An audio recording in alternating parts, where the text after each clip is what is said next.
जिस उम्र के दौर में से मैं गुजर रही हूँ, बल्कि मैं चाहती हूँ कि नौजवान औरतें मेरे पैगाम को ज़रूर गौर से सुने, ताकि उतने आंसू और उतनी कठिनाइयाँ उनकी ज़िंदगी में ना आएँ जितनी मेरी ज़िंदगी में आई। मसलन जब औरत और मर्द शादी करते हैं तो बिल्कुल ऐसे ही होता है जैसे पायलट आपसे वादा करे कि यहाँ से बेरूत आपको पहुँचा दूंगा और टिकट इतना लगेगा।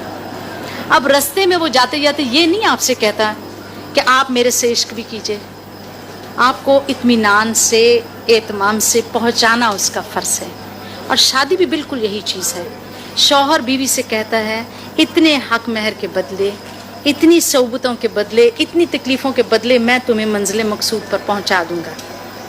मुश्किल ये होती है कि यहाँ ना ज़ाब्ते की पाबंदी होती है और तवक्को की कमी तो बिल्कुल पैदा नहीं होती मशरकी शादी में, जिसकी वजह से मैंने कहा कि पोजेसिवनेस पैदा होती है। जी हाँ, पोजेसिवनेस की पैदा होने की वजह बल्कि मैं समझती हूँ कि 95% ये होती है कि चलते चलते उस हवाई जहाज़ के सफ़र में पायलट ये उम्मीद रखता है कि ये जो तमाम पैसेंजर्स हैं ये मुझसे मोहब्बत भी करने लगे, और पैसेंजर्स को भी ये ख्याल होता है कि ये जो पायलट बैठा है ये मेरे इश्क में मुब्तला, ये मियाँ बीवी के दरमियान भी कहीं किसी जगह ये भूल चूक हो जाती है, जिसकी वजह से पोजेसिवनेस निकलती है। नहीं, मेरा वैसे ज़ाती तौर पे खैर ये इस फ़लसफ़े पे तो आपका वो लेक्चर बहुत बड़ा है, आलिमाना किस्म का लेक्चर, वो भी याद होगा आपको। ज़ाहिर है कि मर्द और औरत की जो अपनी हैसियतें हैं उनमें ये बात ख़ास तौर पे चलती है और जब तक इंसानी माशरा कायम है ये चलती रहेगी।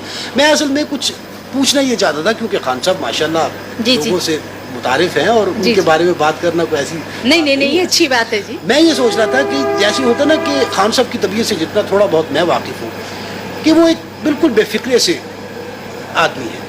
अब जाहिर है कि बेफिक्रे आदमी का बंदिशों में आना, तो ये बेफिक्रे आदमी से एक निभाव की सूरत है या जैसे कोई शेर को पिंजरे में बंद करने वाली कैफियत है?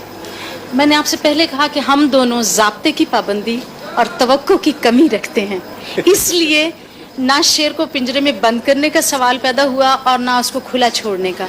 दरअसल ये भी मुझ पे 2-3 साल हुए हैं जब इंकशाफ हुआ है यूसुफ। इससे पहले मेरा भी इरादा यही था कि एक पिंजरा हो, चाहे सोने का हो चाहे कैसा हो, उसको डबल लॉक लगा होना चाहिए और उसमें इशफाक साहब को होना चाहिए, जी होना चाहिए।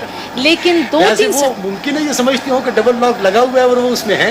गालिबन अब उनको शायद पता भी चल गया होगा कि लॉक खुला है, आदी हो चुके होंगे अब तो। मुमकिन। मुश्किल ये है कि 2-3 साल हुए मुझ पर ये इंकशाफ हुआ कि जो हमारी शादियाँ जिनकी नाकामी की वजह बेसिक ये है कि हम एक दूसरे से इश्क की उम्मीद रखते हैं मशरिक में सब जी, और इश्क टेलीपैथी की एक किस्म है, एक्स्ट्रा सेंसरी परसेप्शन की एक किस्म है जो चलते चलते सड़क पर तो एक आदमी से पैदा हो सकती है लेकिन ज़बरदस्ती नहीं कराई जा सकती। जी हाँ बिल्कुल। जब ये भेद किसी पर खुल जाए कि ये जो मेरा साथी है ये मुझे मोहब्बत दे सकता है, अफेक्शन दे सकता है, जो मेरी ज़रूरियात ज़िंदगी है वो पूरी कर सकता है, लेकिन टेलीपैथी मुझसे डेवलप नहीं कर सकता, तो फिर मेरा ख्याल है ताला खुद ब खुद टूट जाता है और पॉजेसिव नहीं रहता है।